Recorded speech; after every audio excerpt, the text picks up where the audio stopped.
Good? I, Okay. he needs to. Do you want me to start, or do you want to? Okay, because Kaylee's in South Probably Dakota go ahead, and just go ahead kids and here. start. Okay. Since you've already kind All of right. All day they're listening to it, and I said, those are the important ones, so.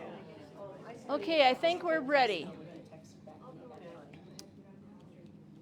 So I'm Sister Shirley Fineran, and I think this is my third or fourth time to talk in Otaboat about human trafficking. And so you've heard me before, probably, haven't you? So I'm very happy to be here and to talk about human trafficking and to have us learn something about human trafficking, think about what we need to know about it. Is my microphone on? Yeah. Can you hear me okay? If you can't, just raise your hand because I know there's also a fan. So, so I went to school. I went to St. Martin's. Come in, we're just starting, if they're here for the talk. So I went to St. Martin's School, so Shirley and I were classmates and friends ever since we were little girls. and then I went to the public school for my freshman year, and then I went to finished in Dubuque. So I'm a Dubuque, Iowa Franciscan sister, and I taught at Briarcliff, taught social work. I lived in Chicago for a long time, and then I moved to Sioux City in 1991, and I'm moving back to Dubuque next June. So, so I just put on the screen just some of the groups that I'm working with or on the boards or help start, just to give you an idea that there are people who are working on human trafficking. And none of the groups that you see are new groups. These all have existed for a while. So we'll talk about Lila May's house a little bit, and I referenced it already. So Sioux City and the Siouxland area started a coalition against human trafficking. There are several coalitions around the state, so if you know people in different parts of Iowa or other states, you might know people who belong to a coalition. And usually we educate and advocate and collaborate with other people around human trafficking, but we don't provide direct services. And then the Iowa Network Against Human Trafficking and Slavery. That's a good website for anyone in Iowa to visit almost weekly, because I'm vice president of that board, and we have blogs and we have news on there that's update all the time. So like there were some arrests last week, so we put people who have been arrested or prosecuted. We don't always put the arrest unless they're prosecuted, but just how many people were arrested, how many traffickers were arrested, and just other news if you're interested in the topic that would be helpful for you to know. Plus it has a lot of great information. So that's really a good website. And then we have Iowa Survivors Network, those of us who provide direct service. It's important for us to network and meet together. And then the U.S. Catholic Sisters Against Human Trafficking. So Catholic Sisters in the United States have always been in the forefront of these kinds of justice issues. So I've been part of that for a long time. And we just changed our name last year to the Alliance Against Human Trafficking and Slavery to be more inclusive of people who are not sisters. So we're going to talk about human trafficking. And that's a term that probably 10 years ago or more was not a term that most people were familiar with, nor necessarily heard that much about. Hopefully it's not something that is new to your ears, but maybe you have some questions or don't really know what it is or what to do about it. I'm going to, hopefully this works with this, I have a really brief clip of a video called Grid Shock, which was done in Iowa. The 3 women that you will see were trafficked. They're Iowans, and they were trafficked in Iowa. And then you'll see some other people who talk. The older woman, or the female woman, she worked for the FBI when she was doing this, and then the other people are public safety, and they just give some of what I probably will hit on a little bit too. So we'll see if this is going to work. It's one of the most pervasive and disturbing crimes of all time. Sex trafficking. The most distressing and often overlooked fact surrounding sex trafficking is that there are people willing to buy other people for their own sexual satisfaction. These buyers are the driving force behind this widespread industry. While many think this is only a problem in other countries or large cities, that is not the case. These atrocities are occurring every day in our own backyards. Could never happen in the Midwest. You know, we're rolling hills and highly conservative most of the time by nature, and so why would anything like this take place in a wonderful place such as Iowa? It's a money-generating business. You could sell a human hundreds, if not thousands of times. You can only sell drugs a couple times right before they're gone. Much the same way that we tattoo and brand and even implant chips in our livestock today. Same thing's done with these people. So very quickly you understand that your status as a person has not changed to where you're not a person. You're a commodity. You're gonna shut up. I'm gonna kill you if you talk. You are mine. And at that point, he raped me. And his dad finished up and was like, "Now when I call, you come. If she doesn't do what you tell her to shoot her, it's not gonna make a difference. They're runaways." I didn't realize he was grooming me, and he took me to his house one day, and there were 2 other women there, and that was it. That was it. Just like that. What is a pimp without a buyer? A pimp without a buyer is unemployed. Without buyers, there is no sex trafficking. What are the buyers willing to pay for what sex act, from who, and from where? You know, if you break down any other product that way, any other business and industry that way, you determine a price. And clearly there's a demand, clearly there's a price point, clearly there's an appetite. So the disturbing reality is clearly there's people in this community with disposable income that they're willing to spend a lot of money to rape a child. How much were you planning on paying for someone that you were gonna buy? So, $5,000 pays for everything. He was a pastor in Iowa.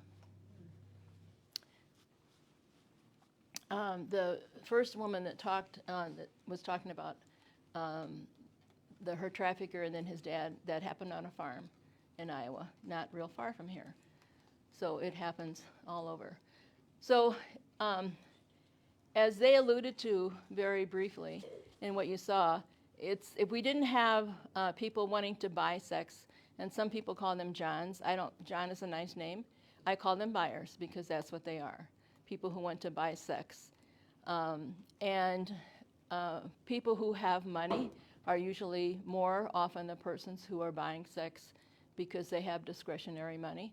And oftentimes they don't necessarily have a job that they have to punch the time clock in the morning and out at night. There are people who are really more professional. So we have buyers, and then we have victims. We have many, many more victims than anyone could realize. Right now in the state of Iowa, there are probably 350 persons that are available for sex. And a lot of people think that they are prostitutes, and we've come to think that way. It kind of helps people think that they're prostitutes, that they do what they want to do. But for the most part, and there are people who do that, but for the most part, that is not true. Most people who are sold for sex are not doing it because they want to do it. Sometimes they have to act like they enjoy it. Otherwise, they will be beaten or worse. So you can order. I'm not sure if you could do this as easily in Odeboat, but as easily as a person can order a pizza to be delivered, a person can order sex and have it just as quickly as they could get a pizza delivered to their house. So human trafficking is a modern form of slavery.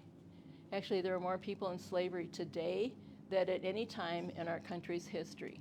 And the important aspects that we think of is the control and the exploitation, where somebody needs to profit from the control. So when I talk to young people especially, I talk a lot about control because sometimes they have friends who control them. And that's one of the first things that a trafficker or somebody who's recruiting will try to do. Get them alone, control them, control who they see, control their friends, control that they want to only be with them. So it's forced work. It's forced work. So the law in the United States, so sex trafficking with minors under age of 18, that's a felony as well. So they're induced into commercial sex. And when we talk about commercial, we're talking about something that has been exchanged for sex. It can be money, usually it's money, but oftentimes with a trafficker it can also be gifts, food, clothing, rent, or whatever. For adults age 18 and over, we have to prove that there was force, fraud, or coercion. And so one of the difficulties, and you heard them talk about, that wasn't real clear when she was saying that in the video. So you can sell drugs one time. When you sell the drugs, they're gone, right? And if you're arresting somebody who you're going to arrest for drugs, the proof is the drugs and the paraphernalia. What is the proof in sex trafficking? The person. And so without the person being alive, number one, to testify, they often are afraid to testify or unwilling. And so that's one of the reasons why it's so difficult to get people prosecuted. You have to have the victims who have survived testify against the trafficker. So, and labor trafficking has been very alive in Iowa. So children and adults who are induced to perform labor or services, and oftentimes those go together. So we're working, that coalition that I mentioned, or the Iowa Network, we're working really hard to get some different laws passed in Iowa for massage parlors and nail salons, because it's really increasingly labor and sex. So the Department of Justice defines human trafficking crimes as the act of compelling or coercing a person's labor, services, or commercial sex acts. The coercion can be subtle or overt, physical or psychological, but it must be used to coerce the victim into performing labor, services, or commercial sex acts, and regardless of force, fraud, or coercion, if the subject is under the legal age of consent, the subject is a victim of sex trafficking. I just want to also point out some of my slides, you'll see not a 2025 date at the bottom, but I didn't change some things because the information is still the same. So trafficking is not sexual assault. It's not rape. So it's something of value, which I mentioned, so that's the list. And oftentimes that's how a recruiter, so most traffickers have recruiters. And you could have recruiters in your Odebeau High School for somebody in this area or beyond.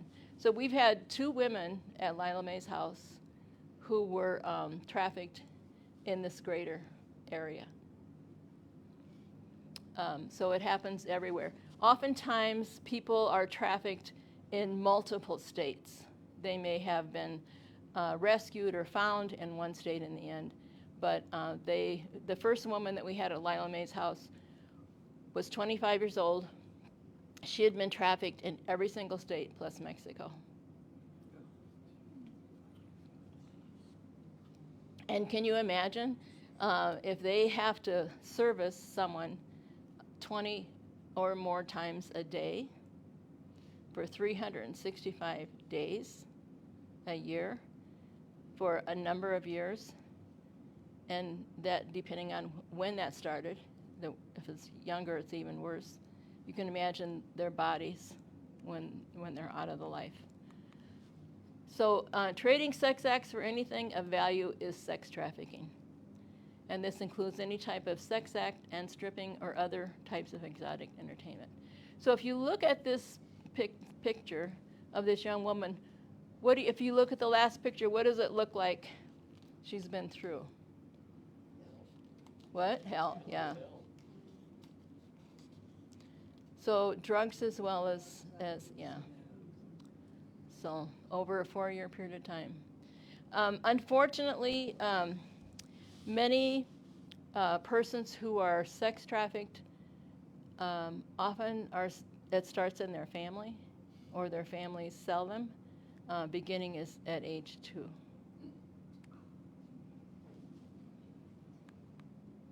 So is this? I don't know if this works on this. Yeah, it does. So you'll often, it doesn't work on the works on the wall, but not on the screen. So you'll see the barcode, which we're very familiar with. So sometimes the trafficker will tattoo or put a barcode on someone, and that indicates they are my property. They belong to me. So that's how they identify them. And they'll put them in other places so another trafficker could see that, and they can't claim them. And then you'll see on the top right one, the crown is very indicative of a trafficker who's like high in the trafficking business, and a crown denotes that. And then they'll put their initials. And the left bottom, a whore life, and then Ricky inside the lips. So oftentimes traffickers will tattoo them in their groin area or in some place where they'll see that the rest of their life. So fortunately, we have identified some people who are willing to take off tattoos. Can you imagine once you're out of the life and you see that the rest of your life every day? It's pretty awful. So we've had to do that with women at Lila Mae's house. And so here's another barcode. One of the survivors that I know in Sioux City was trafficked by a Fortune 500 CEO, and that was his name for her. And he kept her in his basement. He never called her by any other name. So she still fears for her life, even though she's out of the life, because if he finds her, he'll kill her. So only 1 out of 7 women. I'm not sure if it is the same for boys, but boys get trafficked as well. Boys are less likely to tell and to go to someone because they think it shouldn't happen to them. If you, we're in a library, so I have to say this. So there's a book called The Franklin Group. I don't know if anybody's read, have you read that? So that's about trafficking boys, mostly, in Nebraska, all the way to Washington. They went in the basement of the White House, I believe. So that'd be a good book. But you can also see the video. So that was in like 1978 or something, I think, when that happened. So anyhow, so you heard the term chip, and you're familiar with chips for animals. So we've had to have 2 women have chips removed. So traffickers will put a chip in them so that they can track them. So it's very easy for someone to say that they're going someplace, or for the woman or man or boy to say that they're going to be someplace, but the trafficker can always find them. So that's how the size that they look. And chips are common in some industries today. People sometimes use chips as a way of entering a building instead of like punching a clock or something. But in this case, the chips are used in a different way. So one PIP who was convicted of child sex trafficking. With the young girls, you promise them heaven, they'll follow you to hell. And so young people are more readily trafficked because they are trusting. And certainly in Iowa and in the Midwest, people are very trusting. And so they're targeted much more because of the trust that they might have. They're easier to control, coerce, and manipulate. So I sometimes hate to say this about a best time for traffickers or recruiters to watch. When school gets out is a very common time for recruiters to look at kids leaving school. And if they see kids who may be walking alone, seem very downtrodden, very lonely or whatever, they won't necessarily approach them that day, but they will continue to do that for days and maybe weeks before they go up to them and offer them something. So people being thrown into a van, that really doesn't happen too much anymore. Not that it doesn't ever happen, but hardly ever. So the recruiting part is the important part. They talk to them, like I said, give them gifts. So the biggest thing is, I'm your boyfriend, I love you. And of course, if a person is young and vulnerable and they're looking for friendship, that's going to be very important for them to latch on to that. So, and if people, so we've had people at Lila Mae's house, 2 women that have been professional people. And part of what they carry with them in terms of their own shame and guilt that they should not necessarily need to have, but they can't believe how they got into this life, that I'm smart enough, I should have known better. but it can happen to anybody. So unfortunately, foster children are more likely to run away, and they also then are more likely to be trafficked, unfortunately. So primary recruiters are between the ages of 15 and 25. If I'm a young girl, I'm not going to want to have an older man be my boyfriend. I want some cute young guy to say he likes me and thinks I'm cute or wants to have me as a model or whatever. And unfortunately, the time when kids get out of school is hard. Or some recruiters also go to games, sports games, and if they see the same kids never having anybody there to support them, that's a way for them to say, go in and try to be their friend. So this could be anywhere in Iowa, right? Okay, so I'm going to skip this. So these are some risks that might increase them being exploited if they are poor. So some parents sell their kids for sex because they need the money. If they've had a loss of any kind or if there's addiction in the home, they've already been exposed to domestic violence or sexual violence. So for them, trafficking is like the next step. So it's just like, and so it's like, doesn't everybody do this? You know, and no, they don't. And especially the bottom two, if the person is learning impaired, mentally ill, or addicts, or they are victimized as bullies, which we know is very common in school today, those are easier targets. So grooming, and that's, so when someone approaches a person, that's what we call it, they're grooming them to be trafficked. And they'll do whatever they want. And when I talk to young people, when we'll talk about this, social media is the primary way today that kids are brought into trafficking. So if somebody, so I was in a school not too far from here a few years ago, and I was asking the 8-year-old kids if they played games, and they were telling me the games they played. And then I said, has anybody ever tried to talk to you that you didn't know? Oh yeah, this one little boy, he thought he was so cute, and he said, yeah, he said they asked me my name. He said, and then I forget what he told him his name was, and not his real name. And then, where do you live? Australia. And then he went on. So he thought he was really cute in doing all this, which in a sense he was, because he wasn't telling him the truth. But then I said, the longer that you stay online communicating with him, the more he can find out where you really live. So, and this time of the year, I didn't do it this year, but I checked my Facebook for a lot of people. You know, if you're a mother or grandmother, how you put pictures of the kids the first day of school. I always tell people, please do not take a picture of your kids in front of your house where you see the number or in front of your school. They are trolling all the time, looking. It's unfortunate, right, that we live in a time where we have to think of all this. So these are some of the grooming techniques that they use. Alcohol and drugs are almost always used.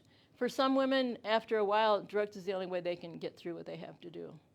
If you can imagine, again, you might think I'm just making this up, 20 times a day that they have to have sex with someone. So traffickers, as I just said, commonly search. So this changes, and and I have some information over on the table, and I just printed something off that was on that network that I was telling you about. So during COVID, Snapchat was the #1 app that kids were using, but that has changed. So YouTube is now the #1 that they are using. And TikTok, Instagram, and then there are some you're not going to necessarily know. So this is from 2014, and this was by the Pew Research Center. So roughly 3/4 of teens visit YouTube daily. So you can just kind of look at that. The YouTube's 73, and then some of them have it. And then I don't know about schools, if kids are allowed to have phones in schools and while they're in school. No? I think it's a state law now that the phones are relinquished at the beginning of the day. Is that correct? Huh? I thought that's what they were going to do. Okay. Okay, so, so Facebook is like the least used of those, but, so, that's really, so I circled, those two bottom games. Those are common games. You played those, right? Those are common games with little kids. So you probably played it, you probably don't still play it, or do you? Sometimes. That's okay. So, but those are common games for people to play. So they can be playing the game. So in this same crowd I was talking about with 8-year-olds, another little girl, I don't know what game she was playing, but she was playing a game. And she was watching something, and she couldn't continue because this person wanted her to watch this video. And luckily she was home, and she told her mother, and then her mother, intervened. But that doesn't always happen. So she could have stayed, she could have watched the video, which normally the video's not going to, it's going to be R-rated, of course. But Minecraft and Fortnite are two that kids like to play. Social media is great, and the internet is great, but we just have to be careful. A lot of you in this room are grandparents, and I always tell people that are grandparents as well as parents, parents have to know the apps that their kids have on their phone. If a child lives in their parents' home, those phones, the social media, belongs to the parents. So when parents say, I don't want to get into my child's privacy, you could be saving their life. So if you don't know how an app works, you need to have your child show you. You need to go on the internet and find out. So tell your adult children this, whoever, your grandchildren. Sometimes I think kids spend more time with their grandparents than they do their parents. And so if you have that time with a grandchild of yours, you might have them show you apps. And what does that app do? There are some apps, like I think it's calculators on another one. So, okay. So in 2020, during COVID, Snapchat stock went up 200%. And at that time, 13 to 34-year-age persons reported that was their first choice. So are you familiar with sexting? Okay. So, and I have a flyer on. So sexting is very common. Someone a boy or girl, might want someone to send them a picture of a private part of themselves. And of course, the story always is, I'm not going to show this to anybody, right? Which they will. And that can be a nod to someone wanting to traffic them. So 1 out of 5 teens admit to sexting, but we know it's higher. So okay. So this is occurring all over. And I think it was maybe 3 years ago now that there was a young boy in Iowa that took his life because of sextortion.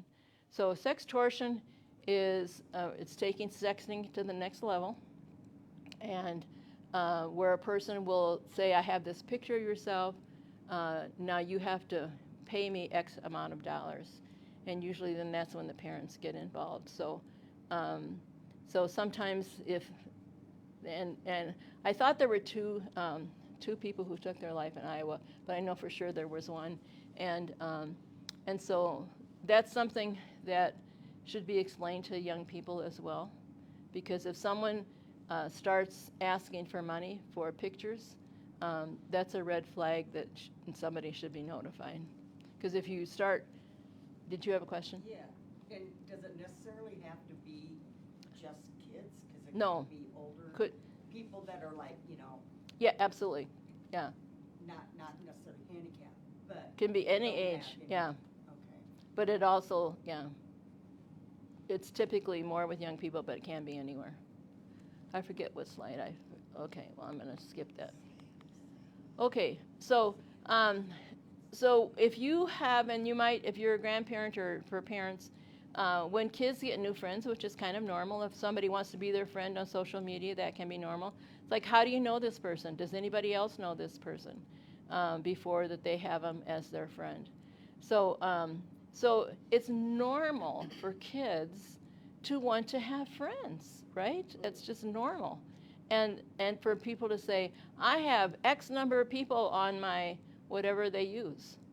And whoever has the most, I got, but that doesn't mean that everybody is on their list is really necessarily safe. This is scary stuff, isn't it? Mm-hmm. I don't mean to, but yeah. So that last one, so if they want them to keep secrets or don't tell anybody that we're friends or that we're doing this, those are red flags, and that's why I have it in red. And is this a person that you can speak about to your parents, your guardian, your teacher? If they can't, why can't they? Well, this person told me I couldn't tell anybody. That's not normal for a good friend, right? So junior high and high school students may be recruiters for a pimp. That's can be, and just because a person is in a sport doesn't necessarily mean that they're going to be safe. It's good to have kids in sports because it keeps them busy, and hopefully they're around other people that are friends that are good for them. But recruiters also pay people to recruit for them. If somebody's looking for money and they want to be a recruiter, so they can earn money. This is from Texas. A man was accused of trafficking girls as young as 15. He reportedly used a boy under the age of 18 to help recruit, and the boy was paid $20 for every $100 the girls brought in. So as I said, if you're a teenager or any kid, teenagers for sure are looking for love. It's just normal. And to take risks, that's normal too. Oftentimes feeling misunderstood by their friends and their parents. And if you couple that with low self-esteem, that just makes trafficking that much more real for them. They're more. So some of the grooming techniques we've talked about: food, shelter, pretend to be in love, sense of belonging. Exposure to pornography is definitely increased. So I did an exhibit a few years ago and had some of these, and there are more that I don't have on here. So if a person is not trafficked, one of the reasons that they might not be trafficked, although this is not a for safe kind of thing, the more support that they have from family, the more they're involved in activities or meaningful kinds of relationships, probably the less that they will be recruited or asked to be involved. And also they have support people that they can probably talk to, which is very important. So I'll read those if you can't see them. You were given a fair paying job. People spoke kind, life-giving words to you along the way. I am so sad to tell you that the women that we have had at Lila Mae's house, without exception, have rarely ever been told that they were loved. I've had women say to me, "You're the first person who ever told me that they love me." Of course, their traffickers or their buyers probably did. And to have someone wait until that they are in their 30s, 40s, 50s. The oldest person that we've had at Lila Mae's house was 67. And she just left, she just graduated a couple of months ago. That it's incredible that no one has told them and meant it that they love them. Can't imagine that. So others invested in you, cared about you. You had people in your life you could confide in. And you knew you had a legal system that protected you. All kids don't have that. You were taught about appropriate personal boundaries when you were younger. Okay. So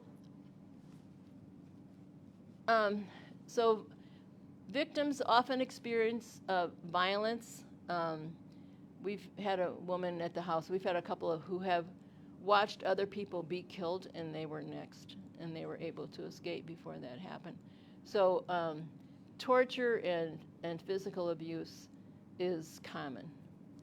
1 out of 7 probably make it out of the life alive. So many just take their own life because many of them just pray that something will happen to them that day, they'll be dead.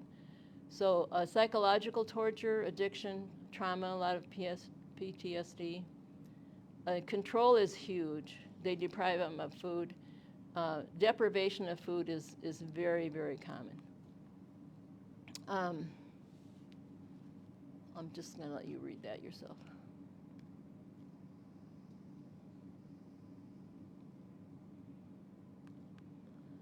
So these can be indicators if they're under the age of 18 and providing commercial sex acts, like a person might think of like as a prostitute.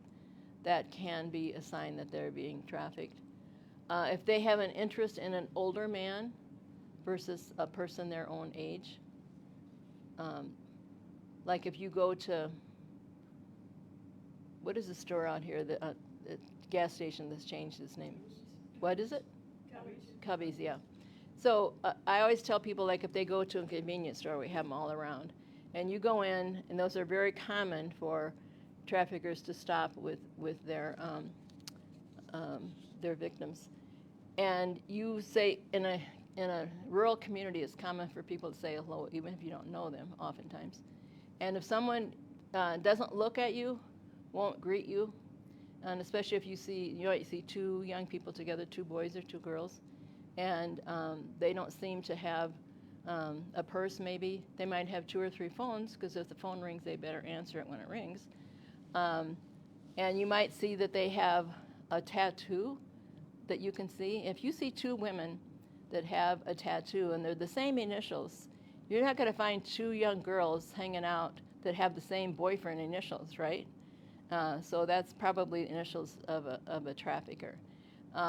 So I tell people, so I do not rescue women. That's law enforcement's job. I have done this work for 10 years. So far I'm still alive, and I'd like to stay alive. So they have no, I don't want to put my life at risk. And it's a crime, so they need to have law enforcement involved anyhow. But so sometimes if we have this gut feeling that people have oftentimes, and you think something is wrong and you're not really sure, you don't have to be sure that a person is being trafficked. You can just have that feeling that something is wrong, and then do call law enforcement. It's a federal crime, so you can call, and we have the federal numbers, and I have it at the end of the presentation.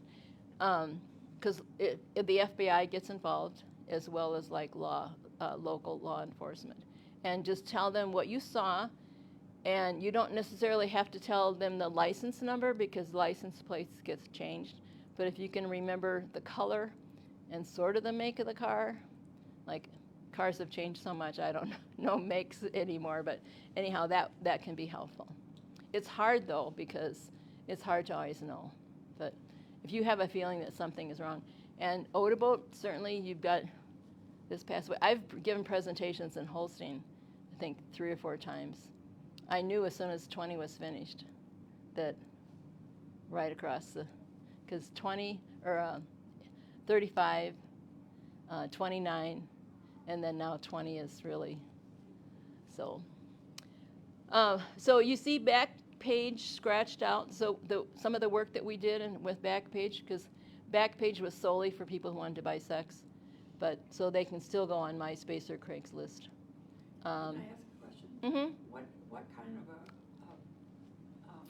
advertisement do they have, like on Craigslist?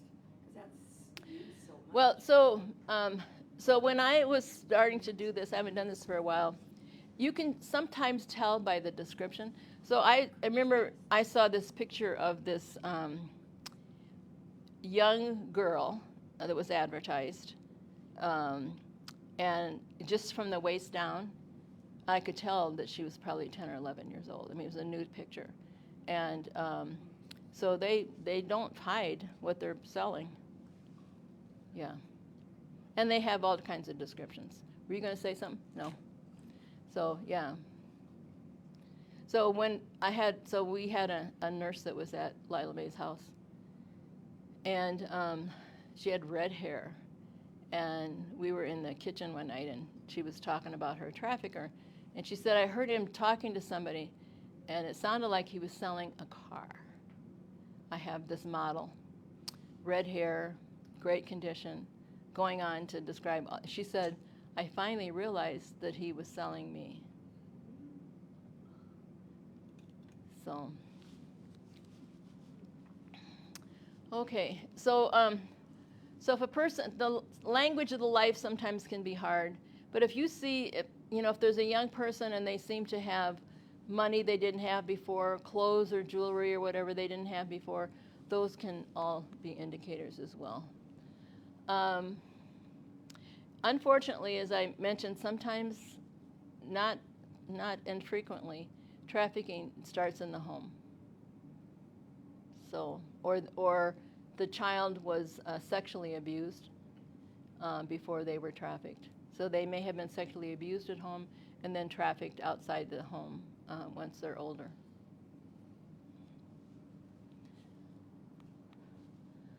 Okay. So these are other issues, of course, especially for educators. And stereotypes are rampant today. I'm not sure how common they are in your schools, but bullying and racial slurs, homophobic, all of those kinds of things just make it that much worse for people to be targeted.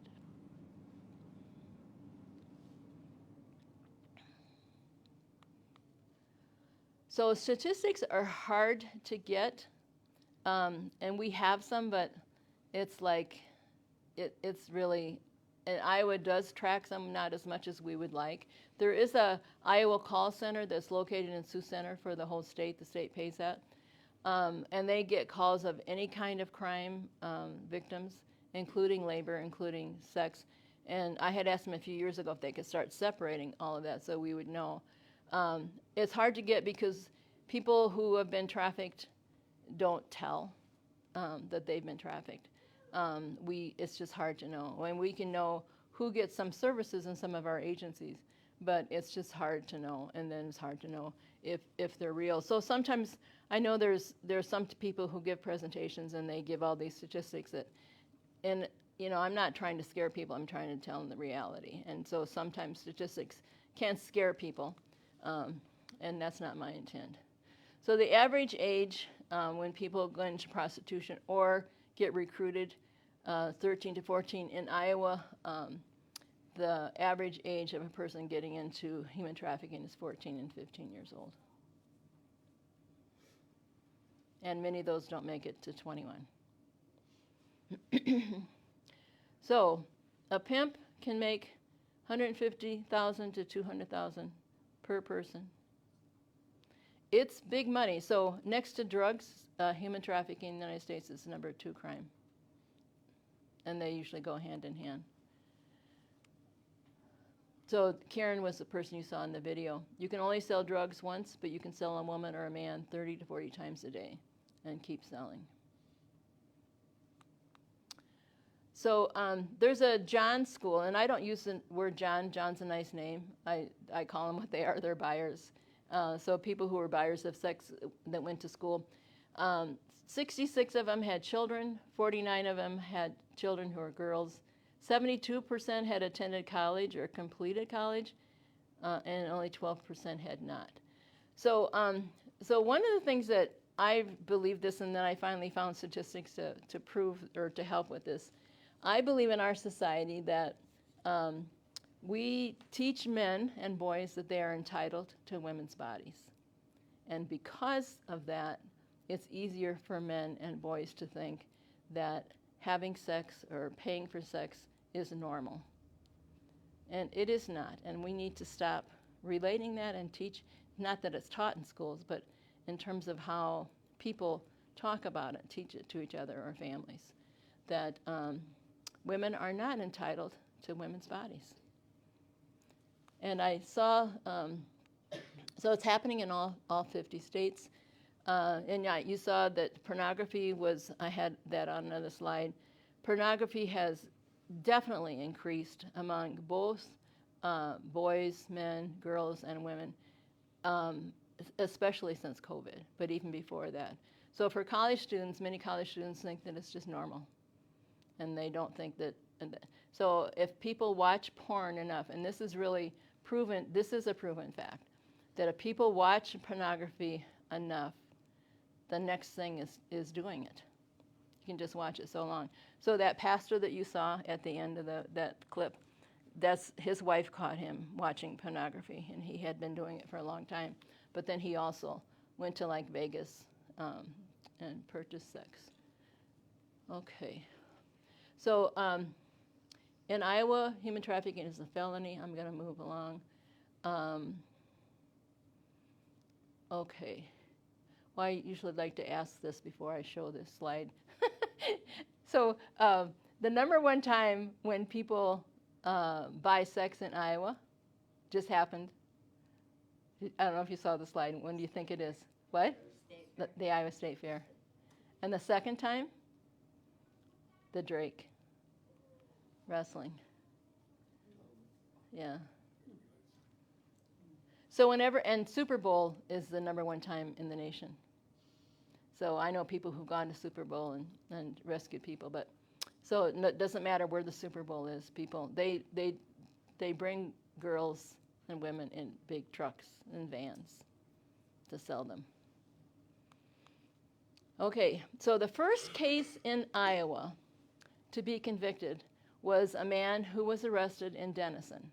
And he didn't do all of his trafficking work in Denison, but he did it in, what is the name of that place? Earl's something? Oh, Big Earl's Key Club, yeah.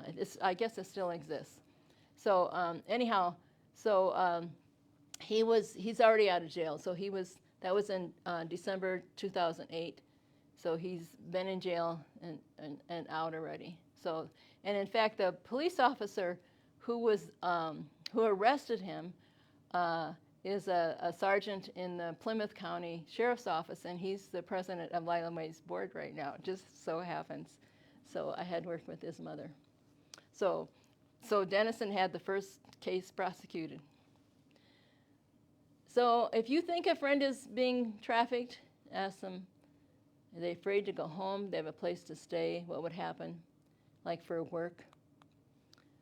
So immigration, huge human trafficking as we hear about, and we hear a lot of misinformation about that right now, but it's still a problem. Okay, let me see. There are a lot of problems. I'm going to bypass some of this. So I encourage teachers to ask questions if they think that kids are acting differently, or they know kids that may be like going to Omaha on weekends, and the parents don't know where they're going necessarily. They need to ask. So I don't know if your schools have a program, but that's good. So your number, so that top number, and there's some brochures with that on too. So probably the place for you to call would be Storm Lake in terms of some help. But there is a 24-hour assistance line as well. Okay, I'm going to talk about Lila May's house just a bit. So I've done I've talked to probably about 7,000 people. I haven't done as much in the last year as I had been doing about human trafficking. And in 2015, I went to a conference in Sioux City sponsored by the Mental Health Center. And Teresa Flores, who was a survivor from Michigan and a trained social worker, was 50 years old when she talked to us, and she had been trafficked at age 15 in a school in Detroit, and eventually left for dead downtown Detroit, naked, and the police found her. Anyhow, long story short, when she was talking to us, this was when we didn't have cell phones and all of that, when she was trafficked. And she was new in the community, sort of, and I forget what organization she was practicing for. And after school, this really cute boy said, she was 15, do you want to ride home? 15 years old, cute boy. She said, yes. So they left the parking lot, and she said, "My house is the other direction." And he said, "I know, but I have to go home and get something." So he had already scouted her out. He knew where she lived. He knew about her, enough about her. Took her to his house, and this is before some of the rape drug things were out, but he drugged her, she was a virgin, had sex with her, had his cousin take pictures. A few days later, took a few days for the photographs to get developed. He showed her the pictures, and he said, "I'm going to show all the kids at school. I'm going to send this to your parents." So she didn't tell her parents when she went home. She was too ashamed, age 15, to tell her that she had been raped. And he said, "I'm going to do that unless you do something for me." And she said, "I thought I probably had to wash his car or something." And so he gave her a phone. He said, "When I call you, I want you to come out of your house." Still did not tell her parents. And so she went to his house that second night and serviced, I think, 15 to 20 men in the basement of his house, and did that every night for 2 or 3 years. So in this talk she gave, and there's a lot more I'm not sharing, she said, "I know my trafficker." So she still lives in the area. She said, "I know my trafficker. I still think he's handsome. I know where he lives." And then this was at Stony Creek in Sioux City, but it was at the Contras. So she pointed to the door, and she said, "If he were to open that door and say my name, I would go." And I could not believe that. She said, "I don't know if I would get in the car and go with him, but I know that I would go to him." So that helped me in a very, very small way to understand the deep and lasting control the traffickers have over their victims. So I went home that day, and I have a prayer room in my house, and I just sat in the prayer room, and I told God, I've got to do more than I'm doing. I love to do education, but I knew I had to do something else that I was being called to do. So I decided I had to start a house for women who have been sex trafficked. And so that was in 2015. And we were eventually given a house and did renovations, and we have served over 25 different women in Lila May's house. And it's been hard work, but it's been great work. So it's really, there aren't enough places anywhere, to really help people. But anyhow, so it's 24/7, which is very expensive. These are some quick pictures of, so every woman has her own bedroom, which was important to me to have that privacy. Many people came. We had a woman who came to us who was living in one of the parks in your area, and she came to us from the park in her town to Lila May's house, and she had been sleeping on the ground. So it's important for me that every woman had her own room and her own space, her own privacy, and everything in the house had to be a dignified way for her to live, and that's what our house is.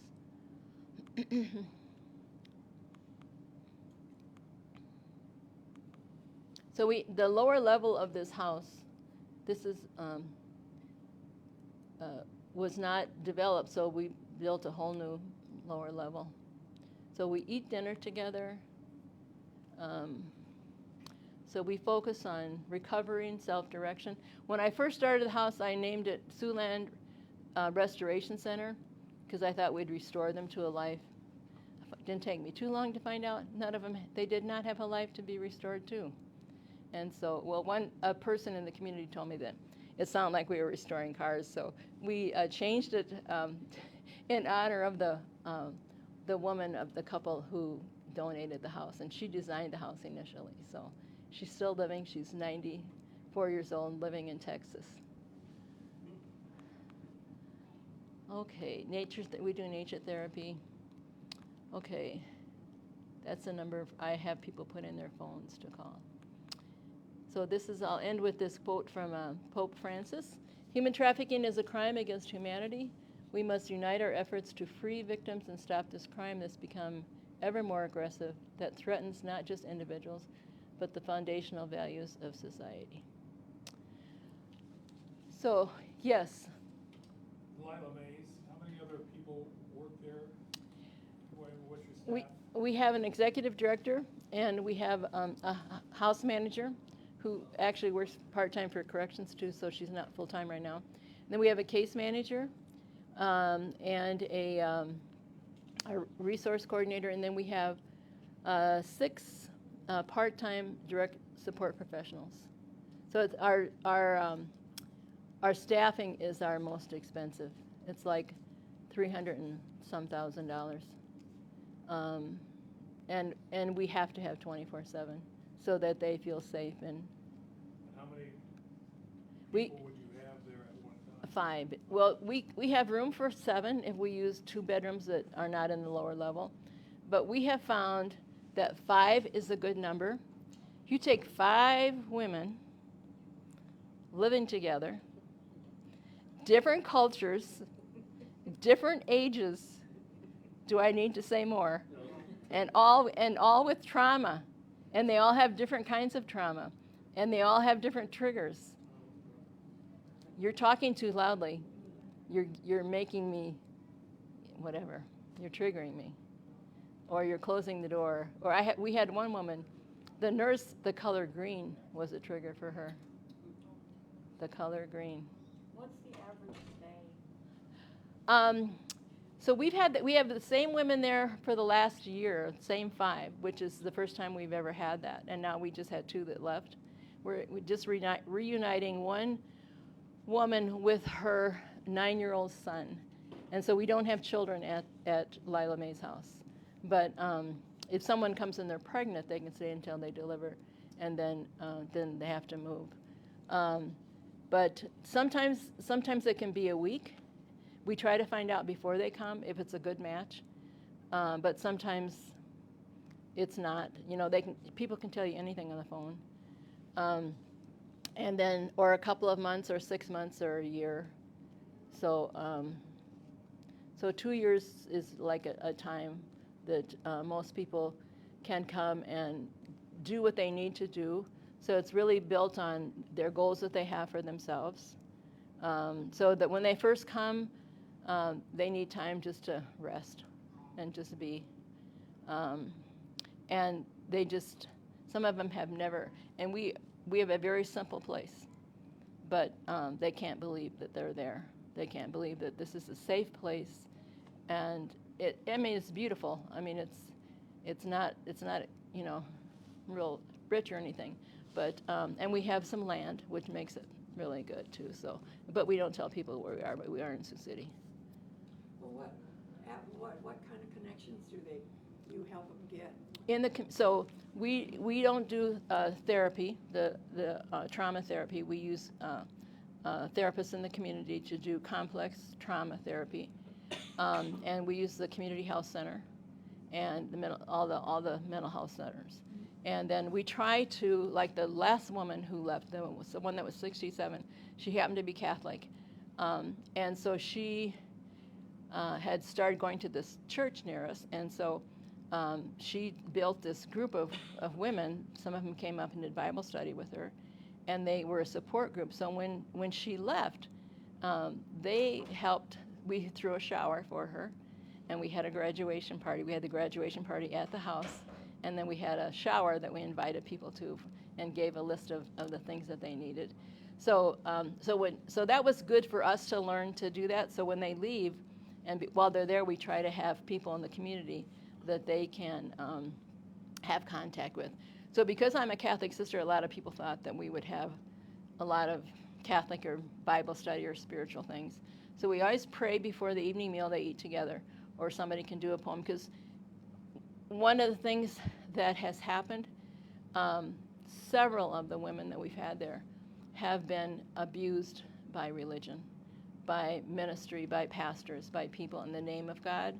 And so I will not use God as another form of control. And so if they want to go to church, they want to pray, they want to have people come up and pray with them or go something, we support all that. But we do not require They have prayer sessions. Sometimes they will lead something themselves. Like when I stay overnight, and I'm there on a Sunday morning, I will usually watch a mass in Chicago that I'm familiar with. And then if they want to get up and watch that with me, they do. But it's not required. For some of them, it takes them a long time, because we have a woman there now who was part of a religious cult. And so she wants absolutely nothing to do. But she is experiencing through us a different kind of love. And that's a spiritual love. And you don't have to say words for it to be spiritual. So, but yeah, it's hard. I've heard things I would never tell people. It's bad enough that I've heard them. Yeah.